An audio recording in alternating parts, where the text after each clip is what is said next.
네, 안녕하세요. 예, 한국고대사, 강의 영상입니다. 지난번에 그 말씀드린 대로, 예, 오늘 4월 21일이죠. 오늘 제가 그 다른 일로 이제 강의실에서 강의가 어렵습니다. 그래서, 지난번에 안내해드린 대로 이렇게 일단 강의 영상으로 일단은 오늘 진도를 나가도록 하겠습니다. 우리 지난 시간에 중간 시험 받고, 미안합니다. 지난 시간에 중간 시험을 받고 이제 다시 강의에 들어왔는데 어 아직도 우리가 지금 중간 시험을 봤는데도 지금 뭐 고구려 백제실 날 못 들어갔어요. 진도가 너무 느립니다. 그래서 되도록이면 휴강을 안 하고 어떻게든 영상 강의를 통해서라도 진도를 나가고자 하니까 예, 좀 양해 부탁드리고요.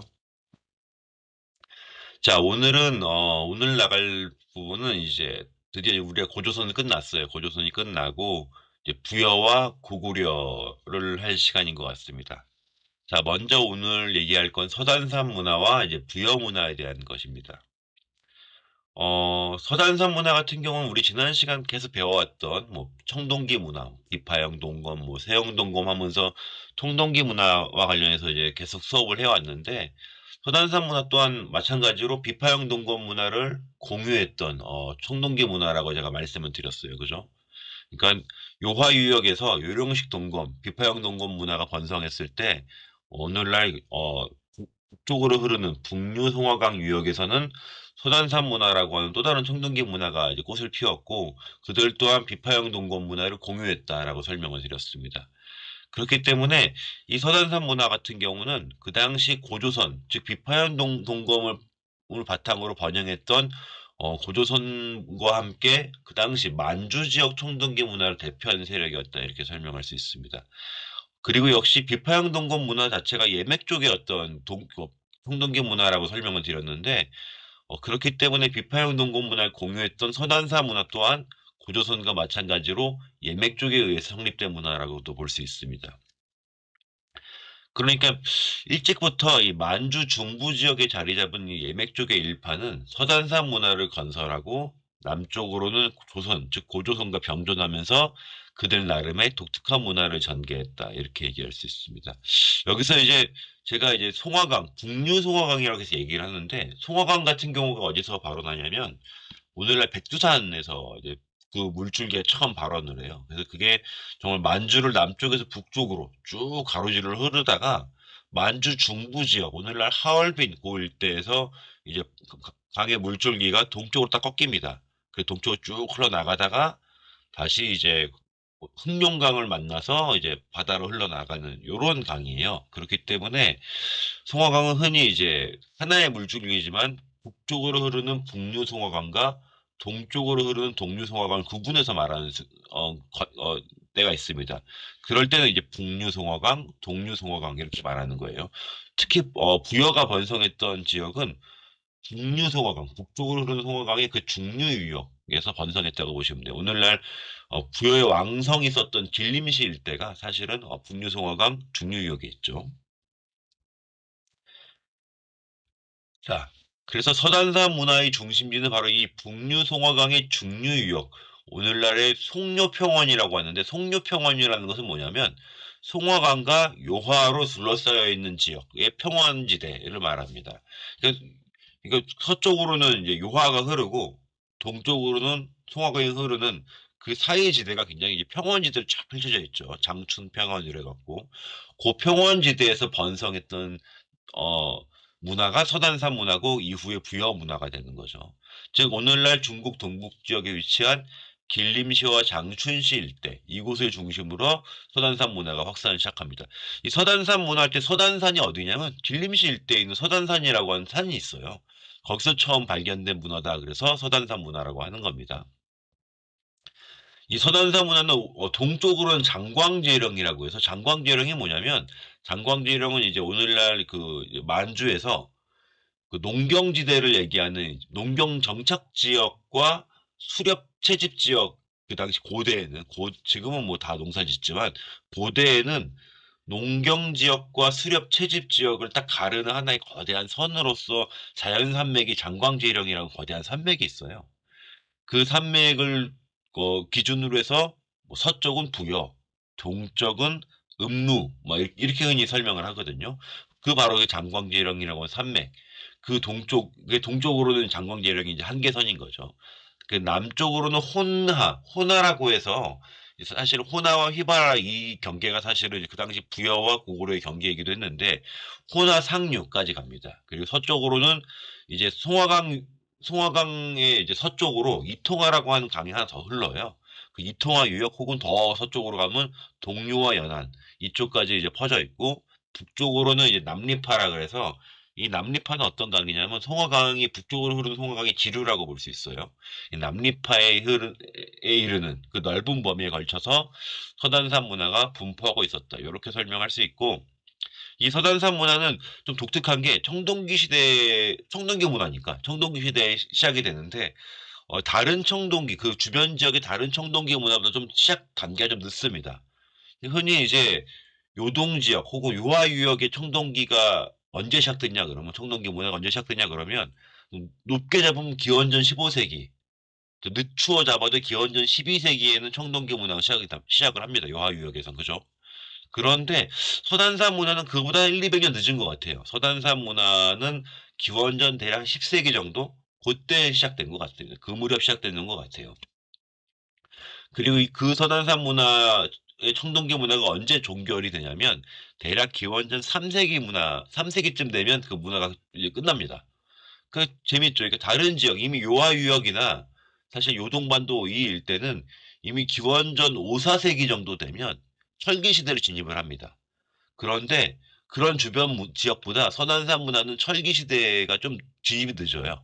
기원전 3세기, 기원전 3, 2세기 가야지만 철기 시대가 시작이 됩니다. 청동기 문화가 굉장히 오랫동안 번성했던 거죠. 바꿔 말하면 사실 이제 서단산 문화가 끝나고 그 지역의 시대가 시작이 됐을 때 부여의 건국을 우리가 말하는데 부여의 건국과 괴를 같이 해서 청동기 문화가 종결되고 무너지고 새로운 철기 문화가 시작된다. 이렇게 설명을 하면 될 것 같습니다. 그래서 그 위치를 지도상에 대략 그려보면 이렇게 볼 수 있죠. 요동적인 비파형 동굴 문화라기보다는 지금 이렇게 이 지도상에 나와 있는 이 도판의 어떤 이 범위를 보면 뭐 요동적 비파형 동굴 문화라기보다는 요령식 동굴 문화. 그래서 요하유역 전체에서 발견되는 비파형 동굴 문화가 이렇게 펼쳐지고 있다. 이렇게 설명을 한다면 이제 그 동북 쪽으로는 서단산 문화가 만주 중부 지역에서 이렇게 이 정도 범위에서 번성했다. 이렇게 보시면 됩니다. 약간 지도가 정확하지는 않네요. 범위를 보니까 이미 장광제령 동쪽으로까지 이렇게 뭐 범위가 나와 있으니까 잘못된 것 같긴 한데 어쨌든 대략 위치가 이렇다. 이 정도 설명할 수 있을 것 같고.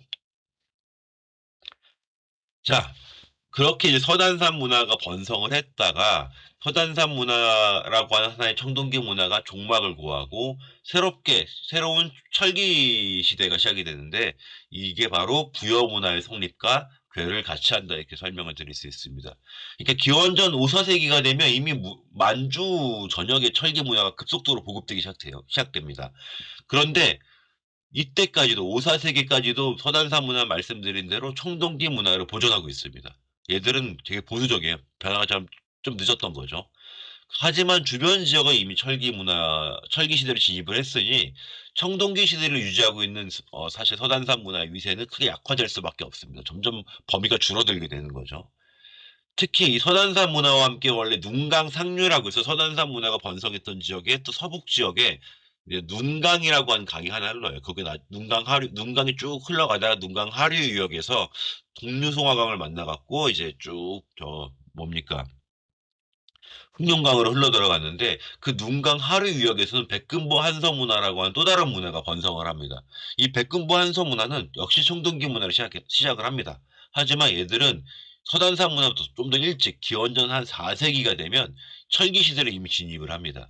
아마도 그 철기는 북방식 철기 문화, 그러니까 저기 초원, 유목 문화로부터 영향을 받은 철기 문화가 이때 들어오는 거예요. 구체적으로 말하면 아마 흉노라고 할 수 있는 나중에 흉노 문화라고 할 수 있는 저 북방식 어떤 철기 문화라고 얘기할 수 있는데 그 유목 국가들이 이제 번성했던 그 북방 초원지대의 철기 문화를 수용한 거죠. 그러면서 이 백금부 한서 문화가 이른바 한서 이기 문화로 발전을 해요. 철기 문화를 받아들이면서 수용하면서 급속도로. 이 한서 이기 문화의 철기 문화의 특징은 말씀드린 대로 굉장히 북방 초원식 철기 문화라고 볼 수 있습니다. 중국에 있는 중원식 철기 문화랑 완전히 달라요. 어쨌든 진입을 하면서 그 이제 자신들보다 동남쪽에 있는 서단산 문화보다 훨씬 더 문화적으로 앞선 어떤 성숙한 어떤 우세를 점하게 됩니다.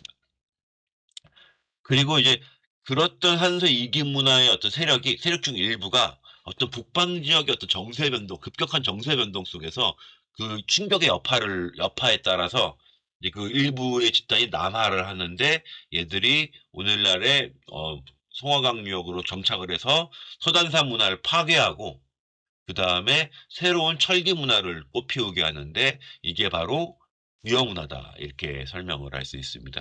이 한서 이기 문화 세력 중에 일부 집단이 남하하게 된 어떤 국제적 배경은 따로 뒤에서 말씀을 드리겠습니다. 그래서 이러한 과정을 설명하는 신화가 하나 있죠. 그게 바로 우리가 잘 아는 동명신화입니다. 부여의 건국신화라고 할 수 있는 동명신화죠. 그 내용을 좀 읽어보면 북이 탕리국 왕의 시비가 임신을 하니 왕이 그녀를 죽이고자 하였다. 시비가 대답하여 말하기를 달걀만한 크기의 기운이 하늘에서 내려오더니 제가 그것 때문에 임신을 하였습니다. 라고 뻥을 칩니다. 뻥이죠. 신화는 보통 이렇죠. 예. 신화의 스토리는 보통 이렇습니다. 믿을 수 없는 일들인 거죠. 그렇게 임신을 한 시비가 후에 아들을 낳았는데 그 아들이 어쨌든 어떤 남자로부터 그 태어난지 모르니까 아빠가 누군지 모르잖아. 이 불길하단 말이야. 그래서 그 왕이 이제 이 아들을 죽이려고 하는 거죠. 그래서 이 아이를 죽이려고 돼지 우리 안에 버렸는데 돼지들이 뭐 밟거나 먹진 않고 이 아이에게 입김을 불어주어서 아이가 얼어 죽지 않도록 했습니다. 그래서 다시 마구간으로 옮겨서 말들로 하여금 이 아이를 밟아 죽이도록 만들었는데 말들도 다시 아이에게 입김을 불어서 죽지 않았다고 하는 거예요. 그러니까 왕이 그제서야 이게 좀 이상한데? 그래서 여기서 천자라고 써 있는데 천자가 우리가 아는 황제의 천자 뭐 이런 얘기가 아니라 정말로 하늘로부터 점지된 아이인가? 하늘의 아들인가? 이렇게 의심하게 됩니다. 이게 불길한 거지. 좀 두려운 거야. 얘 왜 안 죽어? 이렇게 되는 거지. 그래서 그 어미, 즉 시비로 하여금 다시 거두어서 노비로 거두어서 키우게 하니 이름을 동명이라 하고 소와 말을 치게 하였다. 이렇게 되어 있습니다. 대충 이 내용, 신화의 스토리, 줄거리가 어디서 많이 본 것 같지 않아요? 이 동명은 활을 잘 쐈다고 합니다. 그러니 그 왕은 얘가 싸움을 잘하니까 활을 잘 쏘니까 자신의 나라를 빼앗길까 두려워 그를 죽이고자 합니다. 그래서 동명은 남쪽으로 달아나서 여기는 엄호수라고 되어 있는데 뭐 엄호수, 엄사수, 엄채수 뭐 다양한 글자로 나타난 판본에 따라 달라요 이거는. 근데 저는 엄호수라고 읽을게요. 남쪽으로 엄호수에 이르러 활로 딱 강물을 치니 물고기와 자라가 쫙 떠올라서 다리를 만들었다. 그러자 동명이 건널 수 있었고 물고기와 자라가 흩어지자 동명을 추격하던 추격병은 건널 수 없었다. 이리하여 부여에 도읍하고 왕이 되었으니 이런 연유로 북방 오랑캐 부기에는 부여국이 있게 되었다. 이게 신화의 이제 줄거리인 거죠. 딱 보면 뭐 떠오르죠. 예, 완전히 똑같은 신화가 하나 더 있죠. 뭡니까? 바로 고구려의 건국 신화인 주몽 신화죠. 완전히 내용이 똑같습니다. 그죠? 거의 뭐 일치한다고 보시면 됩니다. 이게 왜 그러냐면 한때는 이제 사실 만주 지역에서 부여가 종주국입니다. 예맥 국가의 종주국이고 고구려의 막 이제 막 갓 태어난 신생 국가였던 거죠. 그러다가 어느 순간이 되면 고구려의 힘이 점점 강해지고 부여는 점점 쇠퇴하다가 거의 이제 나라가 멸망하기 직전에 이릅니다. 결국은 고구려 자신들보다 힘이 약했던 고구려가 이제는 훨씬 더 강력해지고 좀 있으면 이제 고구려에 먹히게 되는 거죠. 고구려에게 병합되는 그런 운명에 빠지게 되는 거죠. 부여가. 그러자 고구려 사람들은 이런 생각을 합니다. 어쨌든 오랜 기간 한 700년 넘게 이 만주 일대에서 정말 오랜 기간 전통의 국가로 자리 잡았던 이 부여가 어쨌든 종주국으로서의 위치가 있는 거예요. 그렇기 때문에 그 부여를 따르는 수많은 만주의 여러 종족들을 고구려가 걔들을 장악하려면 이 부여가 가지고 있던 그 정통성, 지배의 정당성, 명분 이런 걸 가지고 와야 됩니다. 근데 고대 국가에서 어떤 지배층의 지배의 정당성이 어디서 오냐면 바로 이런 건국 신화에서 오거든요. 그러니까 부여의 건국 신화를 빼앗아 훔쳐다가 자신들의 시조인 주몽의 신화로 탈바꿈을 시키는 거예요. 그러면서 자연스럽게 부여를 따르던 수많은 만주의 여러 집단들이 자연스럽게 고구려를 따를 수 있도록 부여의 어떤 신화적 정통성, 지배의 정통성을 가지고 오기 위해서 부여의 신화를 가지고 온 겁니다. 그래서 부여의 신화를 가지고 와서 자신들이 시조였던 추모 혹은 주몽의 신화로 탈바꿈시키는 거죠. 그게 이제 고구려가 그 작업을 하게 되는 거죠. 그럼으로써 이제 우리는 부여의 동명신화를 읽다 보면 고구려의 주몽신화가 자연스럽게 떠오를 정도로 두 신화가 비슷해지게 되는 겁니다.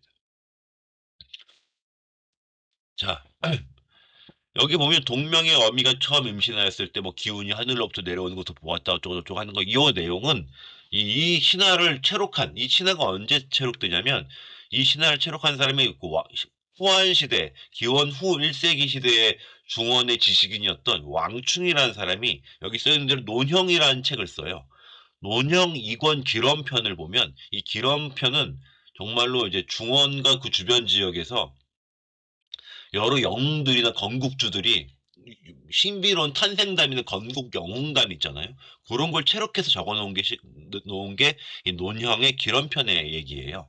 그러니까 논형을 쓰던 이 왕충은 이제 동명의 얘기도 전에 들은 거지. 수집을 한 거지. 채집을 한 거지. 아, 그래서 저 북쪽에 있는 부여라는 나라에는 이런 신비로운 또 건국담이 있구나. 그래서 체록을 한 겁니다.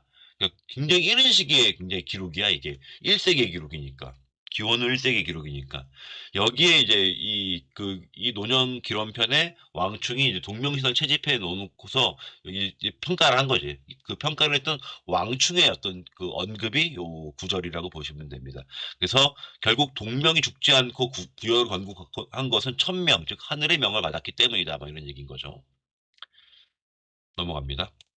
자, 어쨌든 이러한 신화의 줄거리 스토리는 결국 무엇을 말하냐면 그 당시 청동기 문화로 건성했던 서단산 문화가 결국은 북쪽으로부터 새롭게 유입된 어떤 북방 철기 문화가 유입되면서 결국은 붕괴하고 이 지역에 새로운 철기 문화가 형성되고 국가가 수립되는 이러한 과정을 설명하는 게 바로 이런 동명신화라고 할 수 있는데 이러한 현상과 관련해서 주목되는 게 바로 부여의 건국신화, 동명신화를 설명하잖아요.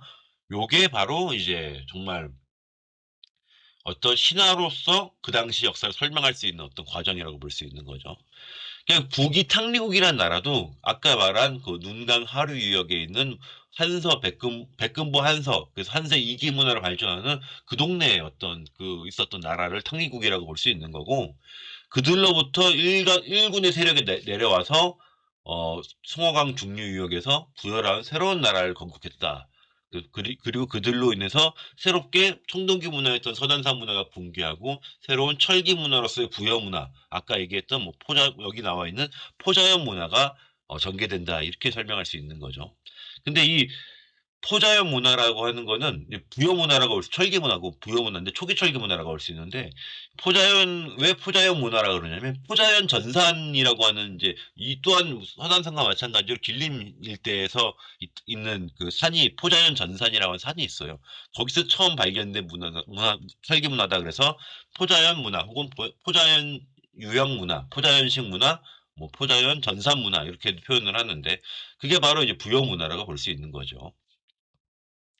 근데 재밌는 건 그렇기 때문에 이 부여는 북방 어떤 초원지대에서 번성했던 북방식 철기 문화를 받았기 때문에 이게 요동이나 한반도 북부 일대의 어떤 철기 문화랑은 굉장히 양태가 다릅니다.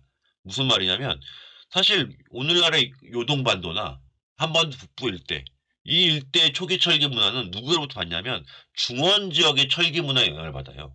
뭐 요동군 그리고 나중에 한무제 시대에는 뭐 한사군이라고 해서 낙랑군, 임둔군, 진번군 그리고 그 1년 후에 생긴 현도군까지 이 한사군에 의해서 이제 철기 문화가 보급된단 말이야. 그런데 부여는 이 중국으로부터 철기 문화를 받은 게 아니라 북방 초원지대로부터 유목 세력으로부터 철기 문화를 수용합니다. 그렇기 때문에 원래 청동기 시대까지만 하더라도 유령식 동건 문화가 번성했던 요화 유역과 어, 송화강 중류 유역에서 번성한 서단산 문화가 동일한 비파형 동건 문화를 공유한다 그랬잖아요. 그래서 얘들이 청동기 시대까지만 해도 동일한 어떤 청동기 문화를 공유하고 있어요. 그런데 철기 문화로 진입하면서는 서로 수용하는 철기 문화가 달랐기 때문에 그 모습이 완전히 다릅니다. 뭐 철검이나 이런 형태가 굉장히 달라. 그러니까 그 요동반도나 한반도 북부에서 중원식 철기 문화를 완전히 수용을 해서 중원식 철검 이런 형태가 많이 나오고 그 부여 지역에서는 진짜 북방식 철검이 많이 나와요. 북방식 철검이라기보다는 무슨 안테나식 철검, 뭐 아니면 무슨 뭐 요, 연령병식이라고 해서 이렇게 고리 여러 개가 달려있는 연령병식 철검 이런 철검들이 많이 나옵니다. 그 약간 달라 형태가.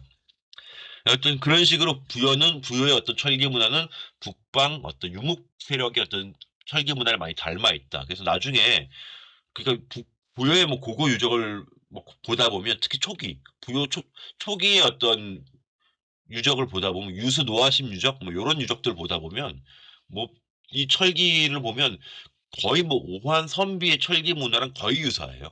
차이를 거의 뭐 볼 수가 없을 정도로 비슷해. 그러니까 이런 버클 있잖아요. 그 이제 지금으로 따지면 뭐라 그러나 그러니까 허리띠 버클 그런 것도 그 북방식 버클 같은 경우는 이제 거기에 맞게 이제 뭐 동물들의 문양이 있고 이런데 그런 문양이 그런 동물 문양이 있는 그 버클이 부여 지역에서 많이 나옵니다.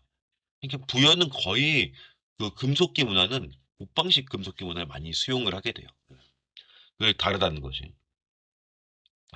자, 어쨌든 요렇게 이제 초기국가 부여가 성립을 했다. 이렇게 본다면 이 우리가 재밌는 게 뭡니까? 이 부여라고 하는 이름입니다. 그러니까 우리가 고구려, 백제, 신라는 대충 그들의 나라 이름이 어떻게 생겼는지 기록을 통해 유추가 가능해요. 예컨대 고구려 같은 경우는 이 그 고구려의 구려는 앞에 이제 고자를 빼면 구려가 남잖아요. 그 구려라고 하는 이름은 사실 종족명에 가깝다고 보시면 됩니다. 왜냐하면 그 한사군 중에 하나의 현도군이 설치될 때 이미 기원전 107년에 현도군이 설치가 될 때 그 현도군의 이미 여러 군현 중에 그 군에 속해 있는 여러 현들 중에 고구려 현이라고 해서 그 고구려라고 하는 세력을 통제하기 위해 설치하는 현이 따로 있어요. 이미 그 시기부터 고구려라고 하는 종족명이 등장을 하고 그걸 구려라고 그래서 뭐 여규 선생님은 뭐 구려 사회라고 이렇게 표현도 하는데 어쨌든 그 구려라고 하는 종족명으로부터 그 앞에 높을 고차를 붙여서 고구려 이렇게 해서 이제 고구려라고 하는 이제 이제 세력이 등장을 하는 거죠. 일종의 종족명이라고 이해하면 이제 좋습니다. 그런데 그 백제 같은 경우는 뭐 이제 무슨 3세기 때 편찬된 삼국지 동의전의 백제와 우리가 아는 삼국사기의 백제가 글자가 좀 다르죠. 맛백자랑 흰백자 이렇게 돼 있지만 맛백자와 흰백자 그 맞죠? 뭐 어쨌든 저 새벽이라서 좀 어질어질해서 그래요. 미안해요. 어쨌든 뭐 자신들이 왜 백제라고 불렸는지에 대해서 어쨌든 기록을 통해서 남아 있는 게 있습니다. 뭐 백가구 뭐 건너와서 뭐 나라를 이루었기 때문에 백제다 뭐 이런 식의 그게 뭐 믿을 수는 없지만 어쨌든 자신들 나름의 설명하는 그 방식이 있는 거죠. 신라 또한 뭐 새로운 신에 뭐 이렇게 비단 라자를 써갖고 새롭게 뭐 막 나온다 뭐 이런 식의 자신들만의 어떤 국명에 대한 이해도가 있습니다. 근데 우리 부여는 이 이름이 뜻하는 바가 뭔지를 모르는 거야. 뭘까 싶은 거지. 그런데 그 부여의 국명의 유래나 연원을 알 수 있는 그 힌트를 주는 기록이 딱 하나가 있죠. 그게 바로 이 자치통감이라고 하는 사마광이라고 걸출한 역사가가 송대 역사가가 그 찬술한 이 자치통감이라고 하는 유명한 역사책에 보면 부여의 원래 중심지를 녹산이라고 적고 있어요. 녹산이 뭡니까? 사슴산이지 뭐. 이 녹이 사슴록자잖아. 녹산이라는 것은 사슴산이라는 거죠. 네, 사슴산이라고 전하고 있다는 거죠. 근데 이 사슴이라는 게 만주어로는 사실 저도 정확히 몰라요. 근데 이제 기록을 이제 여러 연구들을 보니까 이렇게 얘기를 하더라고. 만주어로는 푸후, 퉁구스어로는 부유, 부인이라고 발음을 한다는 거예요. 부유, 부윤 이렇게 발음한다는 거야. 이게 결국은 뭐랍니까? 우리가 오늘날 부여라고 읽는 이 부여라고 하는 이름과 이 발음이 유사하다는 겁니다. 이게 푸후, 부유, 부연 이런 게 사실은 부여랑 유사하다 이렇게 얘기를 하지만 선생님 이거 중국어로는 모르잖아요. 근데 중국어로도 부여 저 한글 저 한자로 쓴 부여를 푸유라고 읽습니다. 그러니까 스펠링으로 하면 P-U-Y-O 푸유라고 읽거든요. 그러니까 푸후, 푸유, 그다음에 부유, 부연으로 발음하는 이 것들이 다 결국은 부여와 유사하고 결국은 요것은 모두 무엇을 말한다? 사슴을 말하는 발음이다라고 이해를 하는 겁니다. 그렇기 때문에 부여의 본래 중심지가 녹산이잖아, 사슴산이잖아. 얘들은 결국 자신들이 거주하고 있는 그 지명, 그 산의 이름을 따서 자신들의 종족명을 가지고 온 거다. 이렇게 이해할 수 있는 겁니다. 재밌죠? 이걸 왜 이게 뭐 아리까리 할 수 있는데 사실 이게 부여뿐만 아니라 오한 선비도 마찬가지예요. 보면 선비와 오한도 얘들이 나중에 선비산 오한산에서 거주했기 때문에 선비와 오한이라 불렸다고 하는 겁니다. 무슨 말이냐면 이 오한과 선비가 원래 서로 다른 종족이 아니야. 같은 동호라고 하는 세력에 있었던 같은 종족이었는데 동호라고 하는 세력이 흉노하고의 전쟁에서 패배하면서 동쪽으로 쫓겨갑니다. 그러면서 동호 안에 있던 여러 집단들이 서로 갈라져서 도망가면서 서로 이제 갈라져 나오는 거야. 그래서 그 중에 한 일파는 선비산이라는 곳에 의지해서 거기에 정착을 합니다. 그래서 걔들의 종족명이 선비가 돼요. 또 오한이라는 애들도 원래 동호 집단인데 그 동호 집단 중 일부가 오한산에 정착했기 때문에 오한이라 불렸다는 겁니다. 그렇기 때문에 부여 또한 어, 부여산, 즉 사슴산에 정착을 했기 때문에 부여라고 불렸던 것이 아닌가. 이렇게 자신들이 스스로 자신들의 종족명을 말했던 것이 아닌가. 이렇게 설명할 수 있다는 거죠. 무슨 말이냐면 결국 이 신화 속에선 동명으로 상징되는 이 외래 집단이 눈강 하류역, 즉 탕리국으로부터 남쪽으로 내려와서 북류 송화강 일대의 사슴산, 즉 녹산에 정착하게 되면서 이제 부여라고 불렸다. 이렇게 볼 수 있는 겁니다. 이 녹산이라는 게 아마도 제 생각에는 이제 부여의 이제 길림시 일대고 이따 지도도 보여드릴 텐데 길림시 일대의 부여의 왕성이 이제 동단산성과 동단산 평지선이 그래서 야트막한 동산 같은 야트막한 산과 그 일대에 이제 왕성이 구축이 돼요. 그런데 그 북쪽으로 용담산이라고 하는 또 거대한 산이 하나 있어. 거기에는 용담산성이라고 하는 또 산성이 있는데 그건 이제 부여의 성이냐 뭐 고구려의 성이냐 말이 많아요. 근데 저는 이제 그게 이미 부여 시대부터 구축된 산성이라고 생각을 하는데 그 용담산을 보면 거기가 사슴이 정말 특산품이에요. 사슴의 녹용이 특산품일 정도로 사슴이 많이 거기 살고 있어요. 물론 이제 사슴을 사육하기도 하지만 그게 용담산 일대가 사슴의 어떤 그 녹용이 사슴의 뿌리죠. 녹용이 특산품일 정도로 거기가 사슴이 많다고 정말 사슴산이라고 불려도 정말 틀림이 없을 정도로 그런 모습이야. 물론 그 지금의 용담산에 그 사슴들이 많은 거는 근대 이후로 사육하는 문화가 그때 정착했기 때문이기도 하지만 아마도 그 이전부터 사슴이 많이 살았기 때문인 것 같아요. 그래서 아마도 그 여기서 사슴산이라고 하고 부여의 국명이 됐던 이 사슴산은 어디냐 하면 제가 보기엔 용담산 같아요. 용담산을 사슴산이라고 하고 그 남쪽에 이제 부여인들이 살았던 거지.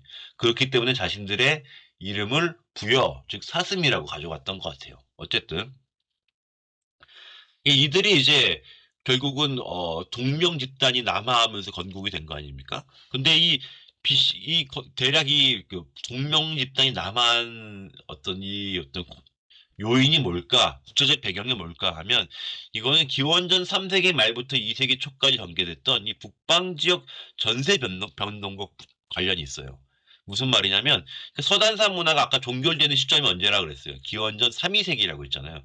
그때가 되면 서단산 문화라고 하는 청동기 문화가 붕괴하고 새로운 철기 문화로서의 포자연식 문화가 등장한다라고 설명을 했는데 그 기원전 3세기, 2세기 요때 불측한 사건이라고 한다면 바로 흉노라고 하는 거대한 초원 국가의 성장이에요.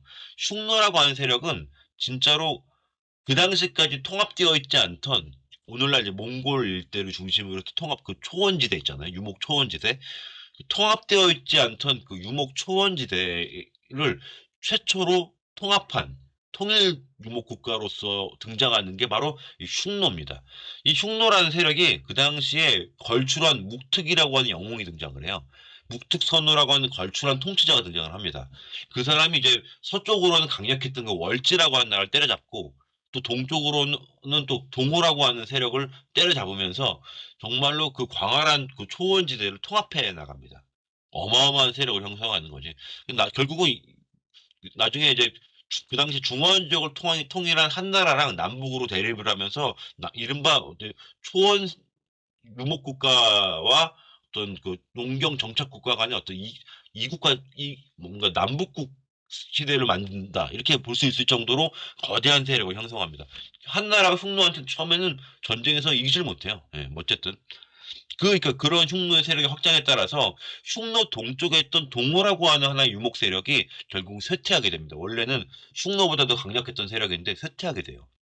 그러면서 아까 말씀드린 대로 동호라는 세력이 여러 집단으로 이제 분지해 나가는 거지. 도망쳐 나가는 거야. 그 중에 하나의 세력은 선비가 되고 하나의 세력은 또 오환이 되고 이런 식으로 이제 동호 집단이 여러 갈래로 난 쪼개져 갖고 이제 도망치는 거지. 그러면서 계속적으로 연쇄적으로 그 대규모 인구 집단의 이동, 인구의 이주민 집단의 이동이 계속적으로 동쪽으로 해서 발생하게 되는 거예요. 그러면서 계속 압력이 가해지는 거야, 동쪽으로. 그러니까 흉노가 동쪽으로 오자 동호 세력이 흉노에게 쫓겨서 다시 동쪽으로 도망가는 거야. 이런 식으로 그 연쇄적인 어떤 문화적 충격과 이주가 계속 발생을 합니다.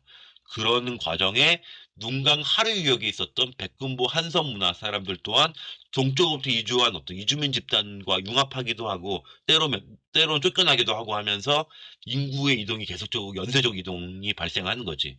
그리고 그 여파가 결국은 오늘날의 송화강 유역까지 여파가 미치면서 동명이란 집단의 이동이 그때 발생하는 겁니다. 그, 그런 게 이제 요런 기록들이죠. 이게 한서의 흉노전인데, 이게 모순이라고 써있지만 이걸 한자로 읽을 때는 이제 그 묵특이라고 읽어야 됩니다. 이 묵특이 즉위하니 이때 기원전 209년이죠. 3세기 말입니다. 묵특이 즉위하니 이때 동호가 강성하여 동호랑 싸움이 붙었죠.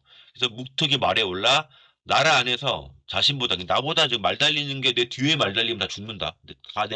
내 앞으로 달려라. 나보다 뒤처지면 다 죽는다. 이런 얘기를 하는 거죠. 그리고 마침내 동쪽으로 동호로 습격해서 박살을 냈다. 막 이런 얘기입니다.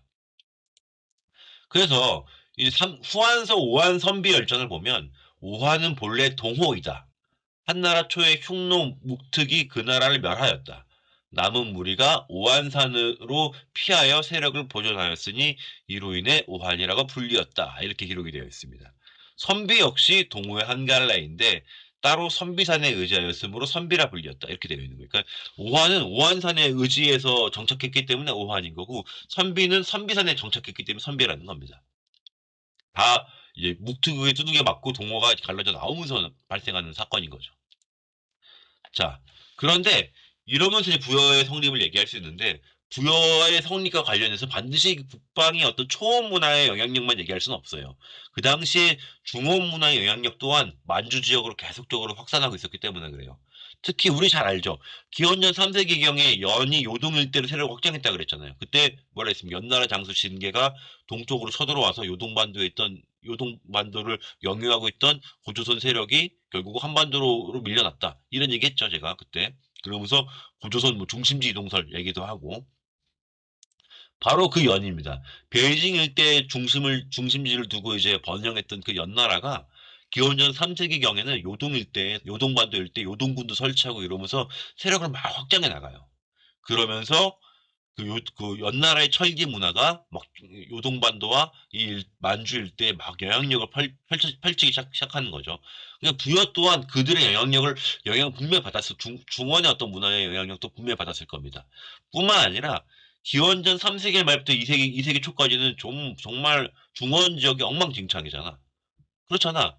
전국 시대의 전쟁이 끝나고 진나라가 건국됐지만 진나라 또한 농민 반란이라고 하는 혼란한 속에서 무너지고 그다음에는 항우의 초나라와 유방의 한나라가 또 자웅을 겨루고 그러고 나서 한나라가 결국 중원을 통일을 하긴 하는데 그 이후로도 수많은 내전과 흉노하고 전쟁이 막 계속적으로 반복되면서 이 당시 3세기부터 2세기까지 중원 지역이 엉망진창으로 혼란하단 말이야.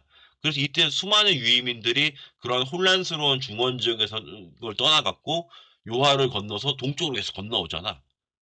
그래서 한나라 초에 유방이 막 주변에 있는 제후 왕들하고 막 이성 제후들하고 막 싸움을 붙으면서 그 당시에 이제 수많은 제후들이 죽임을 당하고 그러한 와중에 어 연나라의 왕이었던 노관이 충노로 도망가면서 그 부하였던 뭐 위만도 요하를 건너서 고조선으로 왔다. 그래서 위만조선이 건국됐다 이런 얘기를 하잖아요. 그런 혼란한 와중에 일부 중국 중원계 유이민들도 부여 지역까지 오지 않았을까? 이런 생각도 해볼 수 있고 그보다 중요한 거는 바로 위만조선의 성립이지 뭐. 위만조선이 성립했다는 건 뭐예요? 원래 고조선은 예맥 쪽이 중심이 된 국가였고 그 지배층도 예맥 쪽이었는데 어느 순간 중국으로부터 위만을 위시로 한 중국계 유입인들이 들어와서 고조선의 왕위를 찬탈하고 그러면서 지배층을 형성하잖아. 그러면서 이러한 위만의 어떤 지배에 반발하는 일부 예맥 집단은 이탈해갖고 아예 북쪽으로 올라가서 부여와 함께 결합했을 수도 있단 말이야. 이러한 복잡한 어떤 국제적 배경 속에서 부여가 탄생을 했다. 이렇게 설명을 하면 좀 이해하기 편하겠죠, 여러분. 그래서 그걸 도판으로 간단히 얘기를 하면 먼저 북쪽 이게 눈강이에요. 눈강이 이렇게 흐르잖아. 이게 동류송화강으로 흘러나가잖아. 이렇게 이 눈강인데 이 이제 북방 초원 문화 이 눈강 하류 유역에서 번성했던 북방 초원 문화가 있죠. 백금보 한서 문화에서 한서 이기 문화로 발전하면서 여기서부터 이제 북방에 아까 얘기한 그 급격한 정세 변동 속에서 흉노의 확장과 동호의 쇠퇴와 분지라고 하는 그 중요한 사건이 막 발생을 하면서 이 지역에 있는 주민 집단이 그러한 압력에 밀려서 이 송화강 유역을 남하한단 말이야. 그리고 또 한편으로는 이 중원 지역에서는 연나라 혹은 진나라 한나라의 어떤 중원 문화가 계속적으로 요동 쪽으로 확장을 하는 거지. 그러면서 또 부여에 또 영향을 미치게 되고 또 한편으로는 이 고조선에서 예맥 쪽의 어떤 지배층이 무너지고 새롭게 위만조선이 성립을 하면서 위만의 지배에 이탈했던 반발하고 이탈한 또 일부 예맥 집단이 부여로 이렇게 북쪽으로 올라가서 부여와 결합하고 이런 식으로 해서 부여의 어떤 초기 건국과 초기 발전의 역사가 이때 이렇게 이러한 국제 배경 속에서 전개된 것이 아닌가 하는 것이 이제 지금의 학계의 견해라고 할 수 있는 거죠. 자, 그리고 이제 일단 영상 강의 하나 마무리하면서 토론 주제를 제시하자면 바로 요겁니다. 고고학적 발굴 성과만으로 역사를 구성해낸다는 것이 가능할까? 상당히 어려운 작업이라는 거지. 왜 이러한 토론 문제를 내가 토론 주제를 제시를 하냐면 우리 지금까지 한 게 뭐예요? 뭐 청동기, 비파형 동검, 세형 동검 무슨 계속 청동기 문학에서 얘기한 거 아니야? 뭐 조양 12대영자 유적 무슨 뭐 쌍방 이도하자 유형 무슨 유형 이러면서 사실 어 우리가 지금까지 고조선과 위만조선 설명할 때 우리가 근거할 수 있는 문헌 기록은 거의 없었다고. 사마천의 사기 조선 열전밖에 없었잖아. 그렇다는 건 뭐야? 바꿔 말하면 지금까지 내가 설명했던 뭐 비파형 동검이 어떻고 세형 동검이 어떻고 고조선의 어떤 문화 범위가 어떻고 이런 설명이 다 뭐예요? 고고학 자료를 가지고 설명하고 있는 겁니다. 그죠? 그리고 또 부여도 마찬가지고 사실 고조선과 부여의 역사를 설명할 때는 문헌 기록이 너무 희소하기 때문에 그들의 역사를 설명할 때는 정말 고고 자료를 통한 분석이 중요하다고. 근데 사실을 그러다 보니까 우리가 이들의 역사를 구성해내기 위해서는 굉장히 어려움을 겪고 있잖아. 지금도 거의 공백이 대부분이지 뭐. 내가 설명한 게 이들의 역사를 모두 대변하지 못하잖아. 어떤 이러한 고민점, 고고학을 통해서 역사를 구성해낼 때 어떤 우리가 고민해야 될 점이 뭔가, 이런 고민을 하기 위해서 이런 토론 주제를 제시를 했고, 우리가 지금 영상 강의니까 여기서 토론을 못하지만, 이 토론 주제는, 이제 다음 주 월요일에, 강의실 강의 들어가서, 요건 같이 한번 서로 상의를 해보고 토론 주제로, 토론도 해보겠으면 좋겠어요. 그래서 우리가 제시를 한 겁니다. 지금까지 우리 고고자를 많이 다뤄봤으니까, 이런 고민도 한번 필요하다. 이렇게 하고 영상 강의 일단 여기서 일단 하나 마치고 다음 영상으로 넘어갈게요. 일단은 저도 목을 숙이고 다시 오겠습니다. 고생하셨습니다.